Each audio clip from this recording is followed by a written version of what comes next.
Isa lang ang buhay, hindi dalawa. Isang beses lamang po tayong dadaan sa daigdig na ito. Hindi na tayo babalik.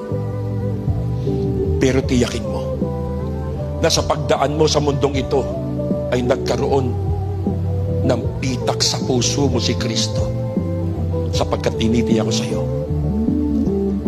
kapag tayo binawian ng buhay at wala po ang Panginoon sa buhay natin, doon sa libingan pupuntahan natin, wala nang paglilingkod.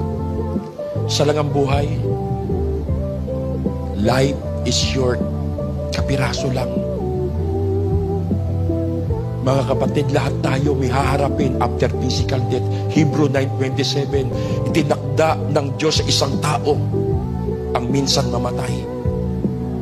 Pagpikit natin, pagpantay ng paa,